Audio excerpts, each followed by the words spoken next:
We thank our friends at American Values 24 for presenting tonight's interview with RFK Jr. and Calley Means. American Values 24 knows that women throughout the country have vital questions about their health and the health of our children. They need answers. Thank you, American Values 24, for giving a voice to all women. Let's make America healthy again. Welcome to a Dr. Phil's MeritTV special. You're going to hear some things tonight that are going to shock you. We've had an increase in chronic disease. Autism in my age group is 1 in 1,500. In my children's generation, it's 1 in every 34 kids. Why is this happening? 90% of our healthcare budget and 9 out of 10 killers of Americans are chronic lifestyle conditions. The first thing you talked to me about was, I want to make America healthy again. What is your plan to make this work once this election is over with?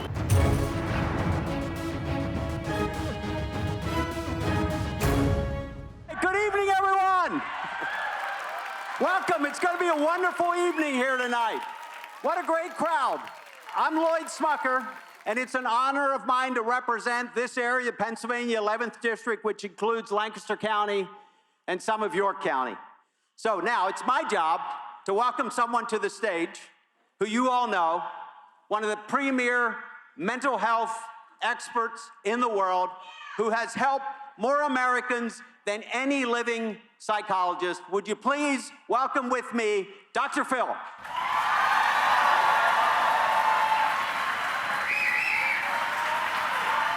Congressman, thank you so much. Well, hello.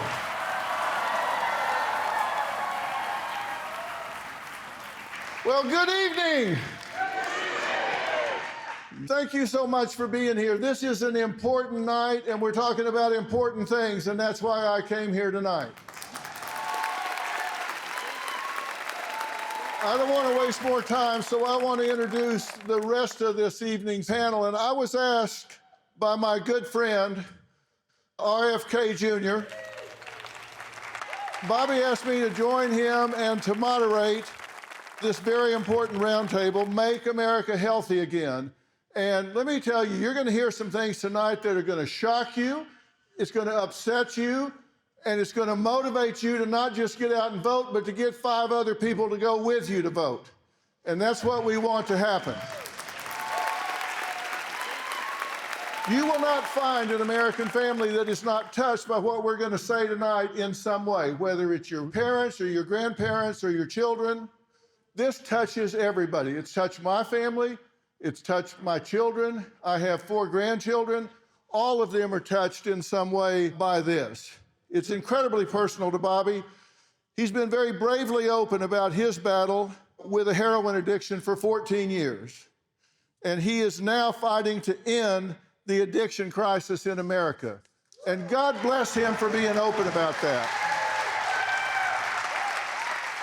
There's an addiction crisis in America. I covered this topic heavily in my new book, We've Got Issues.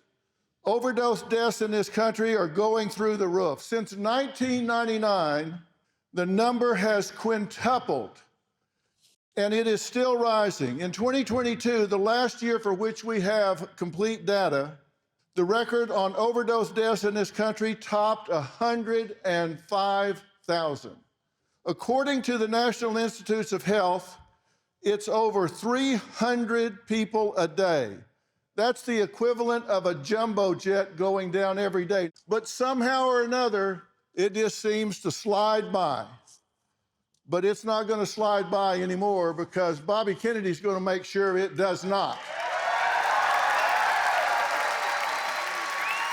Also, my good friend Calley Means, he is the co-founder of TrueMed and co-author with his sister, Dr. Calley Means, of the #1 New York Times bestseller, Good Energy, The Surprising Connection Between Metabolism and Limitless Health.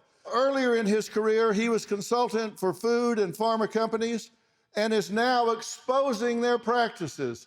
Don't you love it when you got an insider? They have weaponized these institutions of trust, and he has appeared on outlets such as Joe Rogan, Tucker Carlson, Fox News, and Dr. Phil. Please welcome RFK Jr. and Calley Means.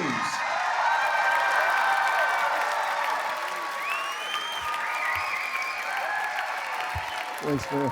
Thank you. Thanks so much.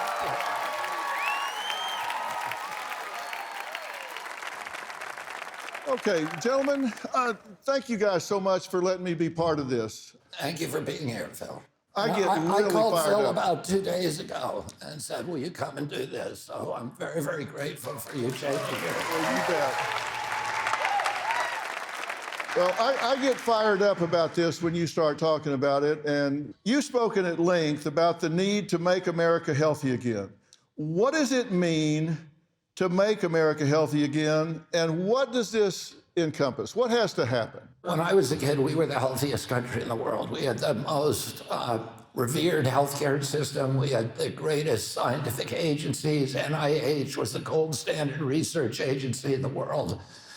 And in fact, there's a lot of countries, that in the early 1960s, these new countries that were colonial countries, particularly in Africa and some parts of Asia, they didn't have the money to have a research agency of their own. And in their constitutions, they put whatever NIH says or whatever FDA says will apply in our country. So everybody was looking to the United States for gold standard scientific research.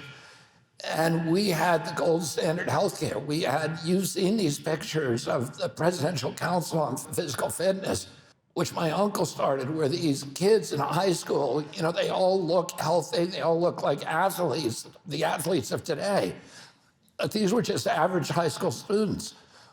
We had the longest lifespan of any country in the world, and we had the greatest healthcare system. Today, we have the worst healthcare. We have the most expensive. We pay 2 to 3 times what people pay in European countries. We pay almost 5 times what Italians pay, and they have a lifespan 7 years longer than us. Our lifespan has dropped comparative to Europe by almost 6 years since 1970.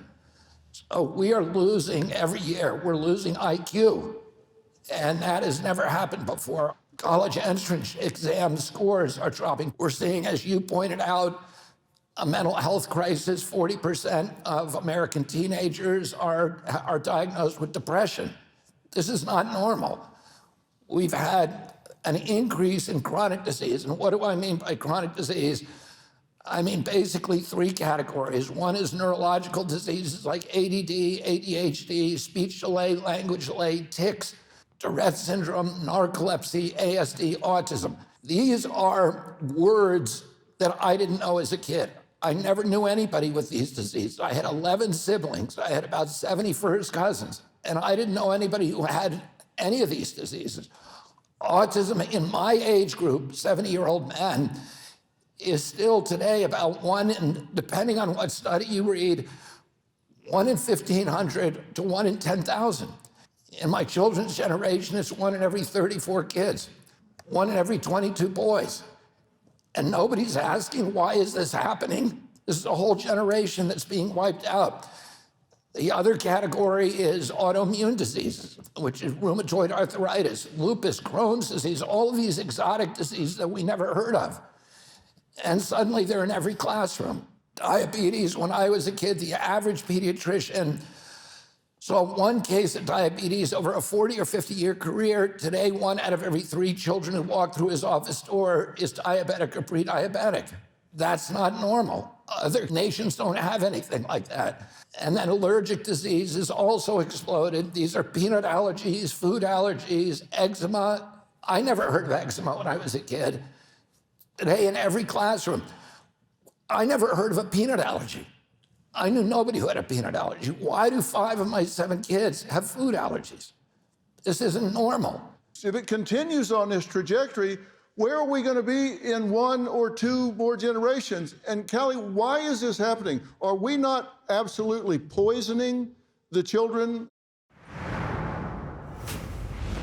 Why is this happening? This is not a health policy issue. It is a corruption issue. With the holidays around the corner, I've found the perfect gift to make your loved ones feel special: Cozy Earth. I'm wrapping my family in the ultimate comfort and sharing why you should too. A silent night starts with the right sheets. Cozy Earth bamboo sheet set turns everyday luxury into unparalleled comfort, making every night a serene escape. For holiday pajamas, Cozy Earth's women's bamboo pajama set and men's pajamas are stylish, super comfortable, and ideal for festive mornings or lazy evenings. So soft, they feel like wrapping yourself in a cloud. What sets Cozy Earth apart? Their temperature-regulating fabrics and 10-year warranty ensure these gifts last for many holidays to come. Wrap the ones you love in luxury with Cozy Earth. Head to CozyEarth.com/Phil. Use my code PHIL for up to 40% off. That's right, up to 40% off. How amazing is that? Just go to CozyEarth.com/Phil. And don't forget, if you get a post-purchase survey, say you heard about Cozy Earth from Dr. Phil podcast.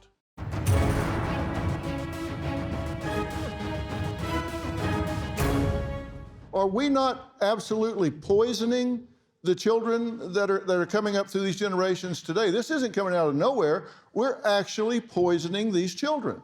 Can we please get a round of applause for Bobby Kennedy and Donald Trump for putting these big ideas on the national platform?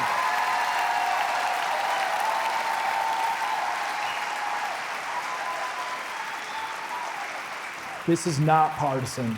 There's not a partisan word coming out of Bobby's mouth or President Trump's mouth when they talk about this issue. The great realignment happening in American politics right now with Bobby and Elon Musk and Tulsi Gabbard putting everything on the line right now for President Trump is that it is no longer partisan. It is American people versus a uniparty that has co-opted our military and made us less safe, that's co-opted our education systems, made us less smart, and co-opted our health and is making us less healthy. To answer your question, we are sitting on the verge of a societally destabilizing health collapse in this country. When we have 30% of young adults having prediabetes, when 50% of young adults are overweight or obese, and it's 3% in Japan, we have something morally wrong happening. The math is clear. The largest industry in the United States is not AI, it's not tech, it's healthcare, and it's also the fastest growing, producing sicker, more depressed, more infertile Americans for every extra dollar we spend. It will be 40% of GDP if Kamala Harris gets 2 terms by the end of her term. The status quo is unsustainable and will lead us to a population collapse. Why is this happening?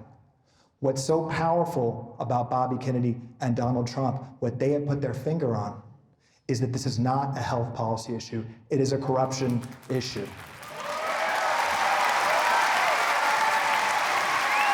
Bobby mentioned the Italians. The American people are not lazier than Italians, but we are living 6 years less.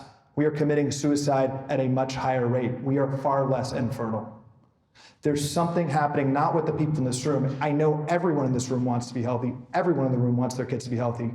But you're being told by a corrupt medical system that you want to be sick. That's a lie.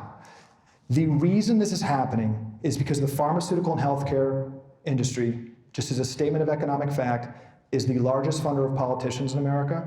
They're the largest funder of media in America. They're the largest funder of academic research in America. They are the largest funder of medical organizations, which set the standards of care. They are the largest funder of every single institution of trust that impacts our health.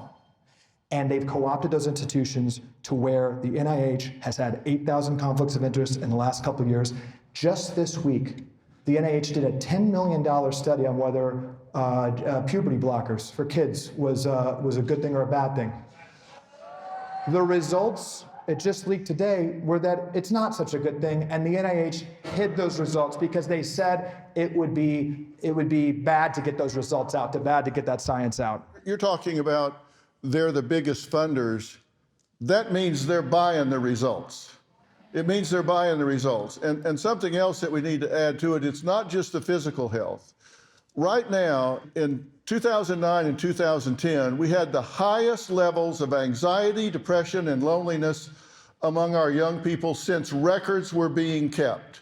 And the people that keep those records, the agencies that keep those records, are the same agencies that made the decision to shut down the schools when we got into COVID. Now, what does that mean? That means they knew that the kids were in the biggest mental health crisis since they've been keeping records. They know that the school system, where they have all the social development, where they have the mandated reporters who watch to see kids that are being molested or abused, those are the eyeballs on those kids.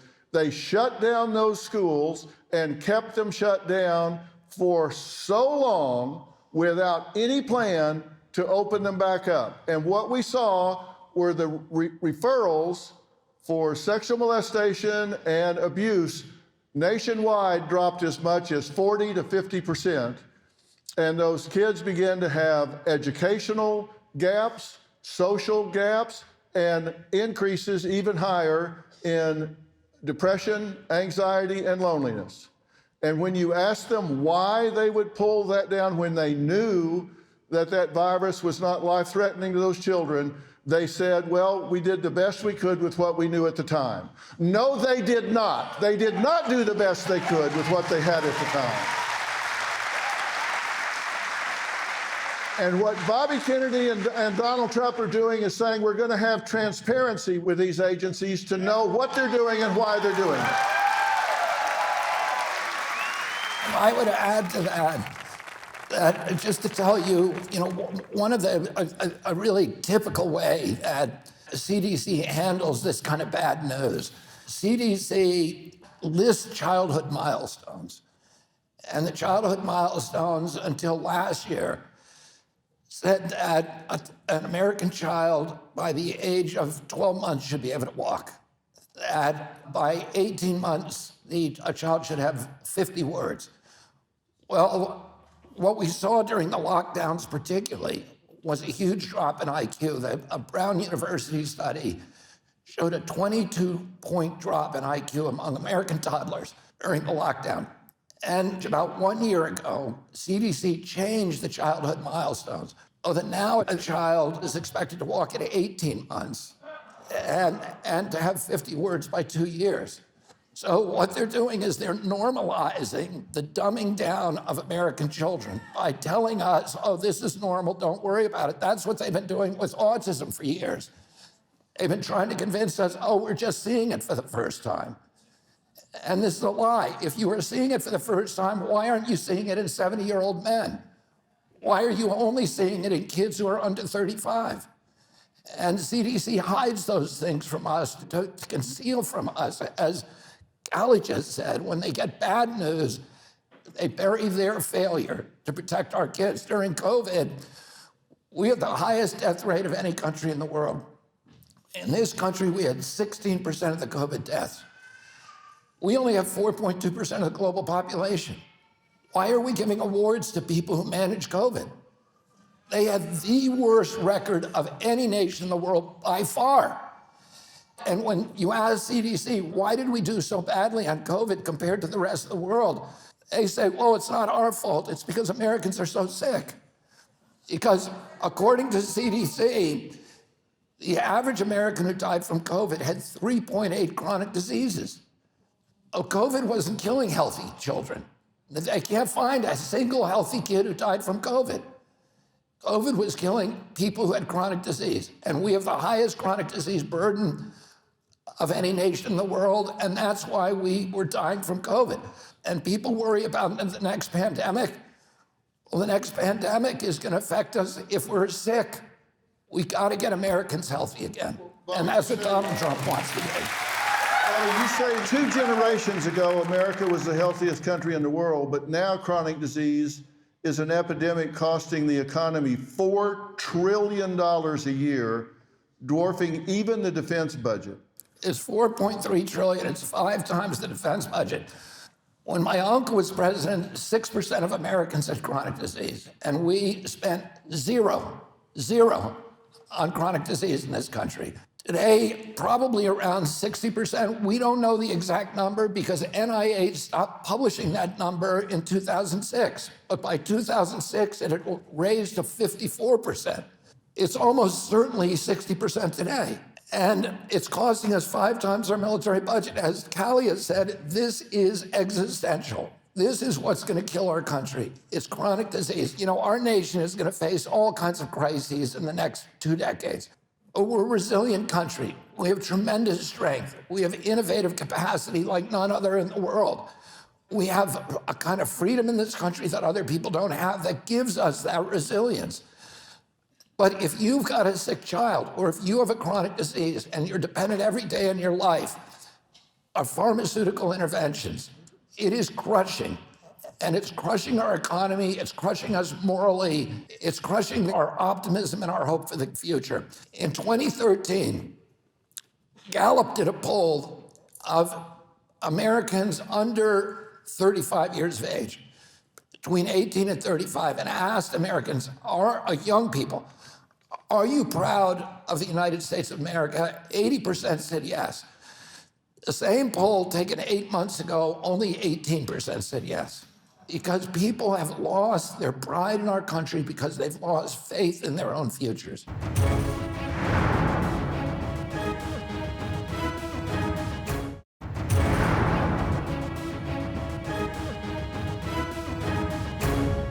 Calley, how do we go from trace levels to 60% with chronic diseases, particularly such a short period of time?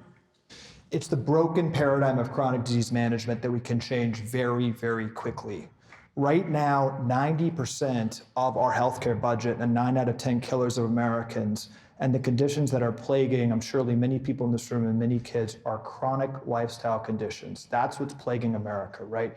Diabetes, dementia, Alzheimer's, heart disease, cancer, et cetera. These things are all exploding right now. And right now, when you are feeling a little sad, you get an SSRI. When you're feeling your child's a little fidgety, they get the Adderall, which is 1 molecule away from crystal meth. When you have a little bit high blood sugar, you get the metformin, 100 million prescriptions a year. When you're a little bit high cholesterol, you get the statin. My mom was on all those drugs. That's the average American. Many people here are on those. But that standard of care is a lie. The foundational premise of chronic disease is that these things are all connected. And that's not a lecture, and President Trump and Bobby Kennedy aren't lecturing the American people, but it's corruption, because that is the clinical reality, that depression is not an SSRI deficiency, and diabetes is not a metformin deficiency. There's a multifaceted attack on our metabolic health, whether that's the proliferation of pharmaceuticals, whether that's the fact that we let the tobacco industry buy our food industry in the 1990s and create the food pyramid and put 10,000 chemicals in our food that aren't legal in other countries and weaponize our food with seed oils and added sugar and highly processed grains, whether that's the fact that schools put kids in a windowless room to where kids are so sedentary today that 77% of military-age men aren't eligible from a physical fitness standpoint to join the military. The fact that there is an absolute unrelenting war on our child and our chronic stress, with our phones and from technology companies. And I always say this, and Bobby says this, there's nothing more profitable than a child's dopamine. There's nothing more profitable than getting them addicted to ultra-processed food, than getting them addicted to soda, which we subsidize with food stamps, than getting addicted to their phones, than getting them sedentary. So the fact of the matter is we've lost our way. We've let this institution, the food industry, which through just basic economics wants food addictive and cheap, we've let them take over our USDA, and we've let an industry that profits from Americans being sick take over our health authorities. This can change very quickly, and it's not about lecturing. The last thing I'll just say real quick, and I want to address this. The media somewhere around here, they're doing snarky articles about President Trump's commitment, saying he went to McDonald's. Let me be clear. I'm sure a lot of people here go to McDonald's. The question is, why is the food at McDonald's different than it is in other countries? Why do we allow poison American companies to completely reformulate their ingredients? People should be able to go to McDonald's without poisoning their kids. People should be able to trust our food industry. This is about corruption, and it is about changing the standards of care so that when your kid is depressed or your kid has anxiety or ADHD or what have you, they're getting the correct clinical guidelines, which often is not a drug. Right? That's what it's all about.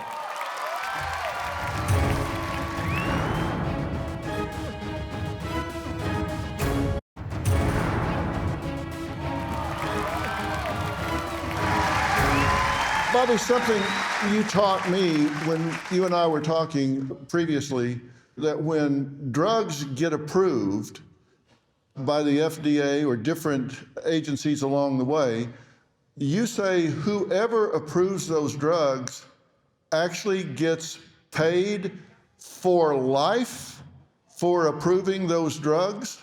We're conflating two different kinds of corruption. One is when FDA approves a food or a drug, there's panels that do that. They're outside panels. They're not FDA employees. The same with CDC. When it recommends vaccines, it has a panel that it assembles of so-called experts. As it turns out, the experts on those committees, almost all of them, have conflicts of interest, so that they're making money from the companies whose products they're approving. And we're going to end that when we get into office. Break that down for a minute. They're making money for what they're approving. Yeah, they're making money, for example, and Calley can talk specifically about the individuals who are on the FDA committee that approves new foods and the USDA committee that creates the food pyramid. Those are people from the food industries, and they're professors who are developing products and chemicals that they will profit from by selling them to the food industry. There's another conflict. NIH, when I was a kid, was 15 minutes from my home. And I wanted to be a scientist when I grew up. And I would go to NIH and look through the microscopes. I had a friend who was a scientist there. And I loved going to NIH. And it was, like I said, the gold standard medical or scientific research, biomedical research agency on Earth. In 1980, Congress passed a law, and Ronald Reagan signed it, called the Bayh-Dole Act. And that act said that scientists who worked for NIH, who developed new drugs, would keep royalties from those drugs if those drugs made it to the market. Plus, NIH itself could keep up to 50% of the royalties on drugs that it developed. It quickly became the primary preoccupation of NIH. So it stopped doing the kind of medical research designed to make us better. And it focused instead on the research to develop new drugs that would bring money into the agency. And I'm not sure of this data, and I don't use data usually that I'm completely unsure, but I think it was 2016. There were 220 new drugs approved by FDA, and every one of them came out of NIH. So NIH has become the incubator for new pharmaceutical products. And I'll give you an example. The Moderna vaccine, which was pushed heavily by the government, and we were mandated to take that or one of the other products, but depending on a region, that may have been your only choice.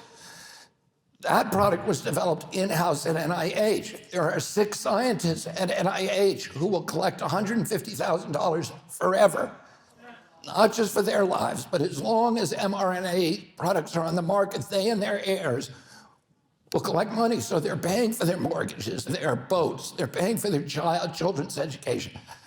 They're paying their alimony payments based upon if that drug sells in the marketplace. Plus, NIH itself owns 50% of the Moderna vaccine, so it will collect tens of billions of dollars from sales of that vaccine. So these are the regulators that we pay through taxpayer money to find problems with those products, to make sure that they're safe.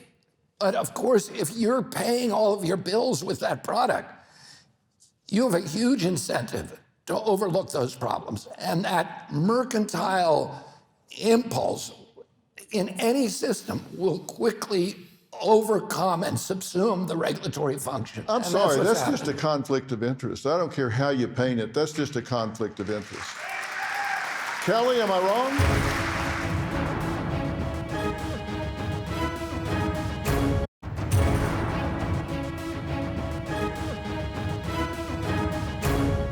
That's just a conflict of interest. I don't care how you paint it, that's just a conflict of interest. Calley, am I wrong?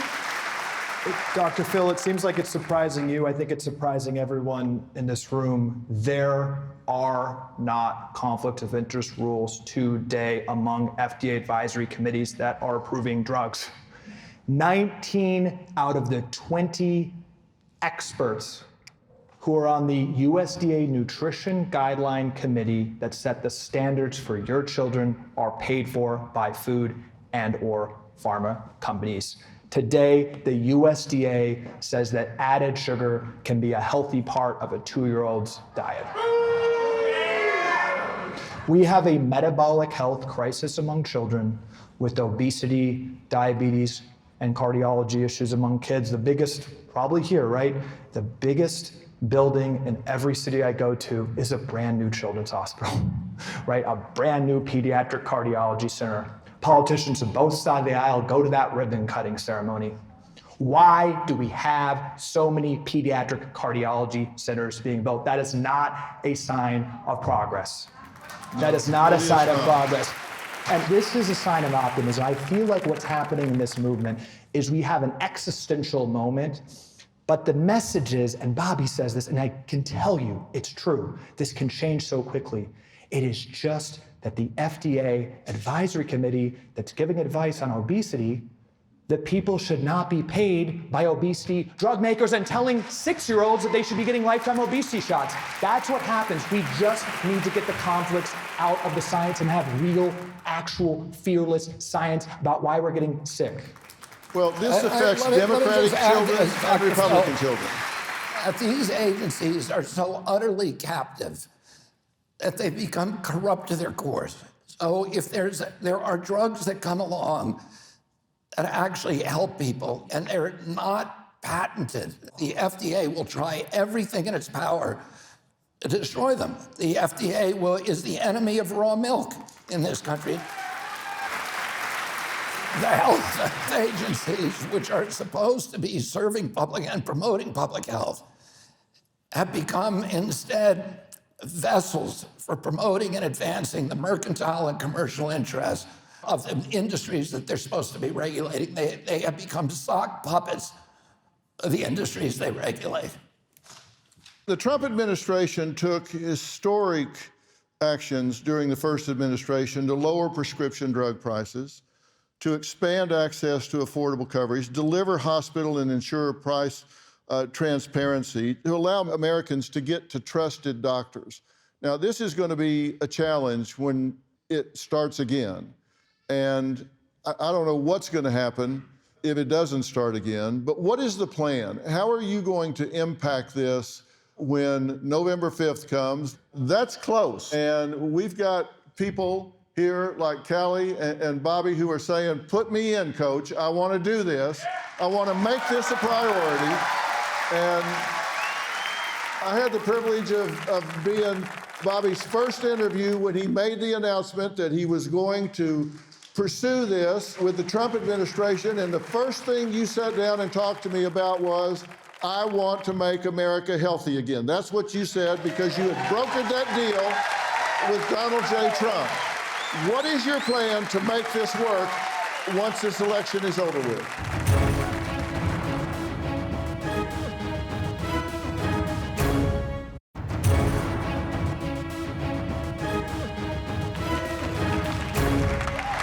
What is your plan to make this work once this election is over with? What I try to do and what Calley has tried to do is not talk about anything that we have to push through Congress.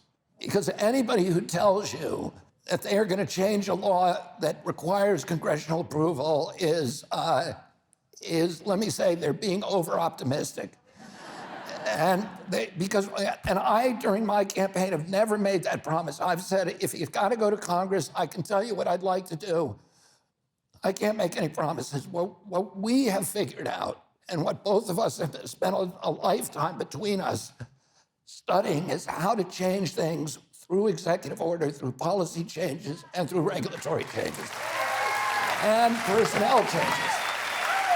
And many of the laws are on the books that already require good behavior. It's just that they're being skirted through agency capture. So we're going to change the personnel at the agencies.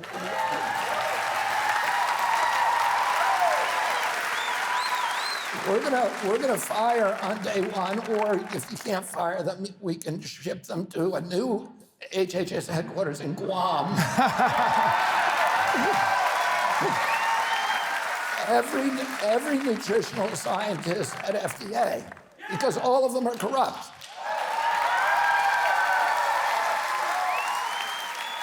And all of them are complicit in the poisoning of our children. NIH has a $42 billion budget, and just for scientific research, and it distributes that budget among 56,000 scientists at universities, mainly across the United States. And those scientists have been working on new drugs to treat chronic disease that can be turned into weaponized by the pharmaceutical industry to serve their profit ambitions. And we're going to go in at day one, and we're going to change the focus of this agency, and we're going to find out what is causing the chronic disease epidemic. For 30 years, CDC and NIH have looked at this autism epidemic and said, we don't know we know it's not vaccines. We don't know what's causing it. Well, we're going to find out what's causing it, and we're going to do that in a couple of months. And once you have the science out there, and you can tell the truth to the American public, two things happen. One is you give people choice. We're not taking choice away from anybody. If you want to eat Dunkin' Donuts or packaged foods, you should be able to do that. You're an American. But we're going to give you the information. We're going to make them put it on the label. This is going to cause ADHD. Calley, how fast can this turn around? How fast can you turn this around? This can turn around very quickly if every single person here sends a message in November, which I believe is one of the most important moments in American history. We need to win states. We're not expected to win. We need to win the popular vote. We need to send a message, because what that's going to do is it's going to hypercharge the reform agenda that President Trump is talking about. And President Trump, who's bringing together Bobby and Elon and Tulsi to get solutions. And the reason I'm so optimistic and it's so important we all get out there and vote is because what President Trump has done, I think the reason he's the most important figure of our generation politically and societally is because he's tapped into this anxiety, this frustration, this feeling we all have that our institutions aren't quite right, that they're rigged against us. And what Bobby, I think, has done is tapped into what President Trump has been saying for a long time and adding depth to that there's no greater example of the swamp than what is happening to our kids' health. And it's so core to what President Trump has talked about since the beginning.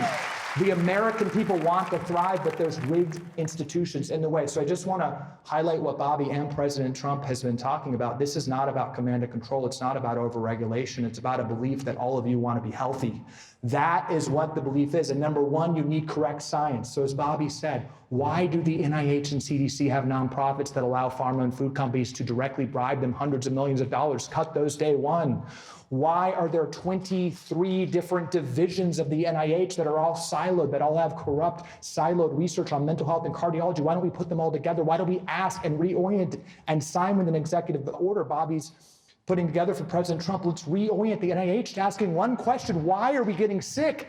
And let's not worry about embarrassing anyone who's given us previous guidance. And I cannot explain to you how important that is. You ask how quickly it can be done. We know why people are getting sick. There's research out there. We need to open source it. We need to analyze it. We need to give people the information. It's not about regulation. Let's get that information out there. Let's figure out what's happening in glyphosate, what that's doing, why some of you have to wear a hazmat suit to spray on our crops that's being phased out of every other country, why that FDA says that's safe. Seed oils are being phased out of every other country. We're told that's actually healthier than other animal-based fats. Let's get real research on that. Let's just get the truth, and then you and policymakers can do as they will. The second part of that, and this can also happen very quickly, and this is what President Trump has talked about, the Republican platform, the health language that President Trump steered, said the Republicans support chronic disease reversal policies and benefit flexibility. What does benefit flexibility mean? It means less mandates and more flexibility where you can put your healthcare dollars so you're not jammed a drug down your child's throat, that you can actually have flexibility, maybe experiment more holistic. Exercise, food, as long as we have the right information and allow you to do the right decision, the personalized decision with you and your doctor, I think we'll be okay.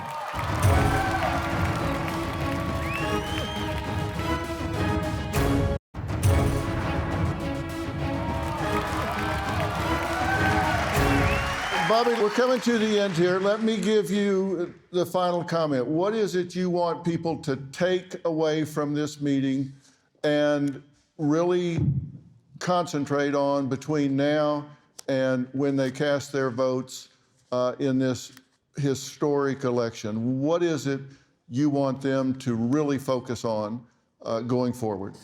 I don't know how many of you saw Kamala Harris when she did her interview on The View, where she was asked, is there anything that you would change about the Biden policies? And she said, I can't think of anything. If you want more of the same, you should go and vote for Kamala Harris. And, you know, I've disagreed with President Trump about many things over the decade that he's been in politics. But one thing about President Trump is that he's fearless. And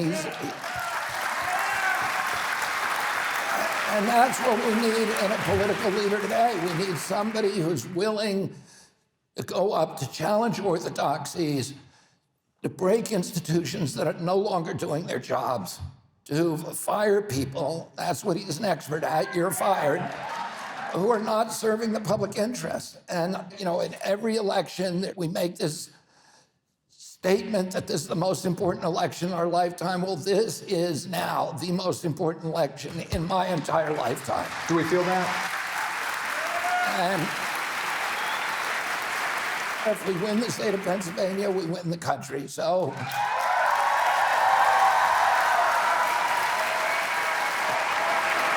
we need everybody to get out and vote and get your friends to vote.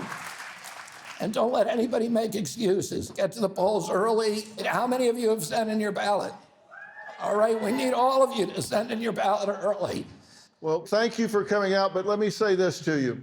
These two are fighting a huge institutional legacy. And it takes a lot of courage and it takes a lot of energy, and it takes them knowing that people are behind them. And if you're behind what they're doing right now, let them know it right now. Let him hear you right now. Come on. Let him hear it. Let him know you're behind him right now. 100%. Let him hear you. Thank you.